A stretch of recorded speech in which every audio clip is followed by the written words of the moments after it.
கோவையிலிருந்து இணைந்திருக்கக்கூடிய ஷெர்லி, கோவையை பொறுத்தளவு அங்கு என்ன மாதிரியான நிலை? சிறுவாணி போன்ற ஒரு நல்ல நதிகள் அங்கு பாயக்கூடிய அந்த மாவட்டத்தில், நிறைய நதிகள் உற்பத்தியாகக்கூடிய அந்த மாவட்டத்தில் குடிநீர் பிரச்சனை, குடிநீர் தட்டுப்பாடு என்பது எந்த அளவுக்கு உள்ளது?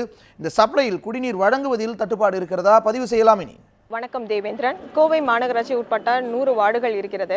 கோவை மாநகராட்சியில் பல்வேறு பகுதியிலும் இந்த குடிநீர் தட்டுப்பாடு நிலவி வருகிறது. தினமும் பார்த்தோமானால் ஆங்காங்கே இருக்கக்கூடிய மக்களை, குறிப்பாக கோவையில் இருக்கக்கூடிய செல்வபுரம், டவுன் ஹால், சிங்கானூர், மசக்காளிபாளையம் போன்ற பகுதிகளில் ஆங்காங்கே இருக்கக்கூடிய மக்கள் குடிநீர் தட்டுப்பாடு காரணமாக சாலை மறியலில் ஈடுபட்டு வருஷம் அன்றாடம் நடந்து வரக்கூடிய ஒரு நிகழ்வாகவே பதிவாகி வருகிறது.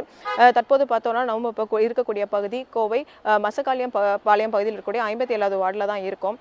இந்த பருவமழை பொய்த்ததன் காரணமாக கோவை மாவட்டத்தில் பொறுத்தவரை சுமார் 67.5% மழையானது குறைந்துள்ளது. இதன் காரணமாக சிறுவாணி அணை முற்றிலுமாக வற்றியுள்ளது. பில்லூர் அணையில் இருக்கும் தற்போதைய நிலவரப்படி சுமார் 1101 மில்லியன் கியூபிக் ஃபீட் நீரை இருக்கிறது. அதை மட்டுமே பயன்படுத்தி கோவை மாவட்டம் முழுக்க, கோவை மாநகரம் முழுக்க அந்த தண்ணியை பயன்படுத்தக்கூடிய சூழல் இருக்கிறது.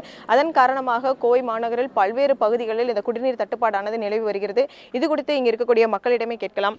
இந்த குடிநீருக்காக உங்களுக்கு என்ன மாதிரியான பிரச்சனைகளை நீங்க சந்திக்கிறீங்க? எத்தனை நாளுக்கு இருக்க இந்த குடிநீர் வருதுமா?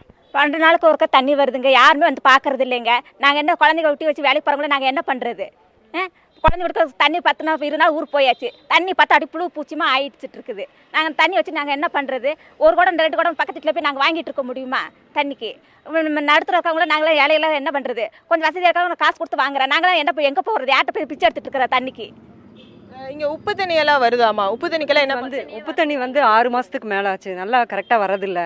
வந்தாலும் கம்ப்ளைண்ட் பண்ணாலும் கரெக்டாக ஒன்றும் ப்ராப்பராக ரெஸ்பான்ஸ் இல்லை.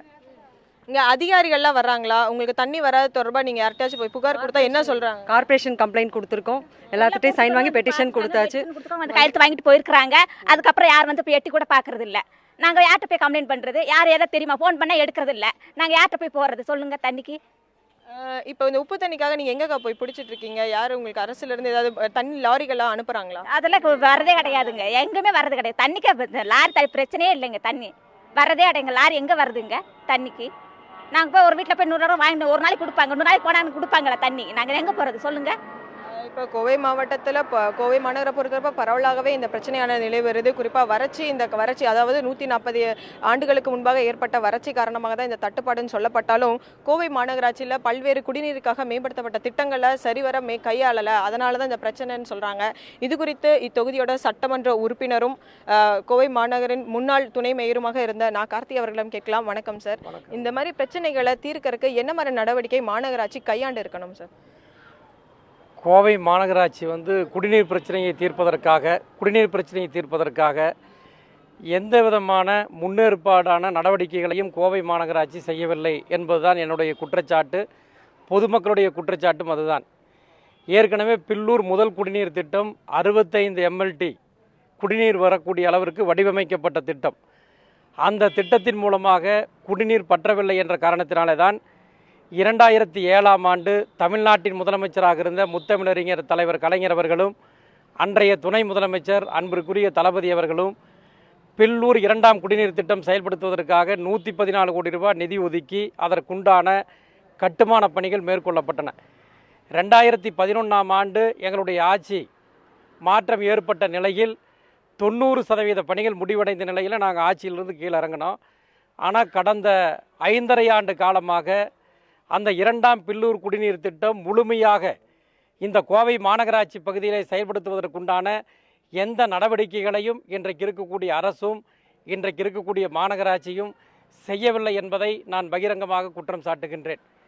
125 MLT 2ஆம் பில்லூர் குடிநீர் திட்டத்தின் மூலமாக இந்த மாநகராட்சி பகுதிக்கு வருவதற்கு திட்டமிடப்பட்டிருந்தது.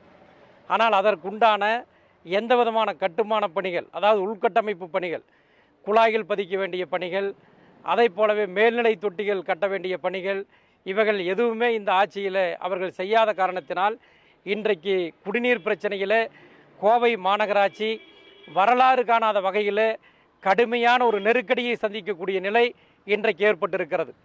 சிறுவாணி குடிநீர் திட்டம், சிறுவாணி குடிநீர் வழங்கக்கூடிய அந்த அணைக்கட்டு பகுதியில் இன்றைக்கு மழை இல்லாத காரணத்தினால் அந்த அணை வறண்டு போயிருக்கக்கூடிய ஒரு சூழ்நிலை ஏற்பட்டிருக்கிறது.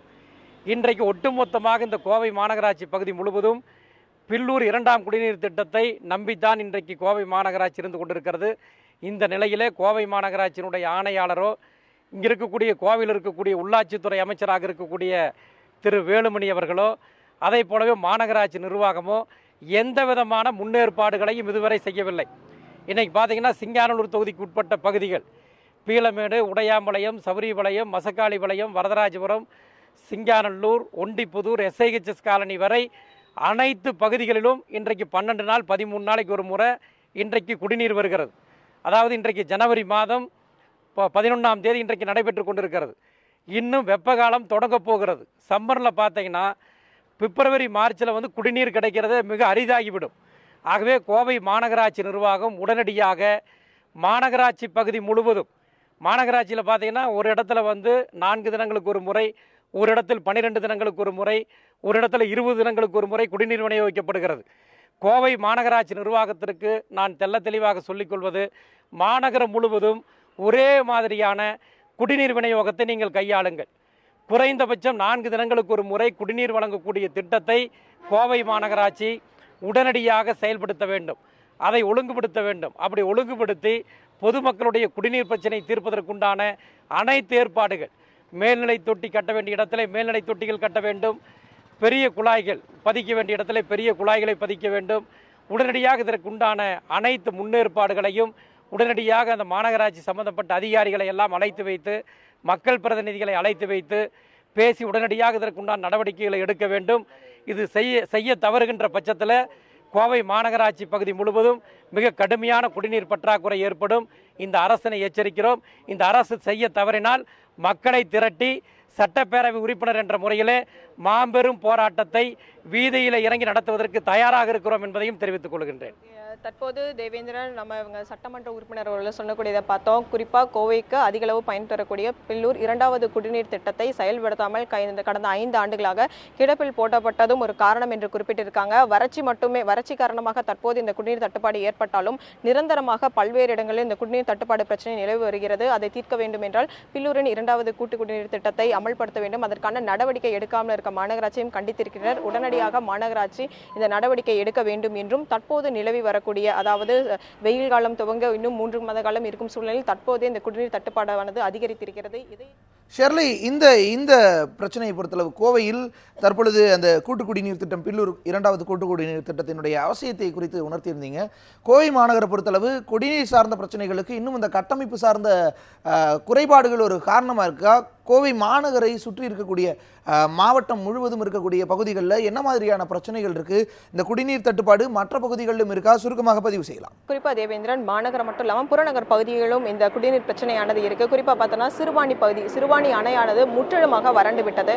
சிறுவாணி அணையிலிருந்து தான் இந்த பகுதிகளுக்கு அதிக அளவு குடிநீரானது வந்து கொண்டிருந்தது. ஆனால் முற்றிலுமாக சிறுவாணி வறண்டு விட்டதன் காரணமாக பில்லூர் அணையில் இருக்கும் நீரை தான் இந்த முற்றிலுமாக மாவட்டம் அதாவது மாநகர பகுதியிலும் பதிவு செய்ய வேண்டியிருக்கிறது. அது மட்டும் இல்லாமல் ஆலியார் அணை மற்றும் அணையிலிருந்து தான் கோவை மாவட்டம் முழுக்க இந்த தண்ணியானது பயன்பட்டு வருகிறது. இப்போ இந்த பில்லூர் அணை இருக்க நீரை நம்பியே இந்த மாநகரம் இருப்பதன் காரணமாக இந்த தட்டுப்பாடு என்பது மேலும் அதிகரிக்கக்கூடிய வாய்ப்பாக தான் அமைந்திருக்கிறது. எனவே போர்க்கால அடிப்படையில் நடவடிக்கை எடுக்கப்படும் என கோவை மாநகராட்சி நம்மளுக்கு அறிவித்திருக்காங்க. இது மட்டும் இல்லாமல் கோவை மாநகராட்சியில் தண்ணீர் வழங்குவதில் சில மாறுதல்கள் இருக்கிறது என்று தெரிவித்திருக்காங்க. கோவை மாநகராட்சி முழுவதுக்குமே ஒரே சீராக ஒரே நாளில் குறிப்பிட்ட அளவில் இடைவெளியில் தண்ணீர் வழங்கப்படும் என மாநகராட்சி அதிகாரிகள் தெரிவித்திருக்கின்றனர். ஆனால் இதே நிலை நீடித்தால் மட்டுமே இங்கு இருக்கக்கூடிய பிரச்சனைகள் குறையும் என்று மக்கள் எதிர்பார்க்கின்றனர். ஆனால் இந்த தண்ணீர் வழங்குவதில் என்னென்ன சிக்கல்கள் இலவுமோ என்ற அச்சமும் மக்கள் மத்தியில் எழுந்துள்ளது. தேவேந்திரன், ஷெர்லி, கோவை பகுதியில் இருக்கக்கூடிய இந்த குடிநீர் தட்டுப்பாடு பிரச்சனை, அதை தீர்ப்பதற்கான வழிமுறைகள், தற்பொழுது எடுக்கப்பட்டு கொண்டிருக்கக்கூடிய அந்த நடவடிக்கைகள் குறித்து பதிவு செய்தமைக்கு மிக நன்றி.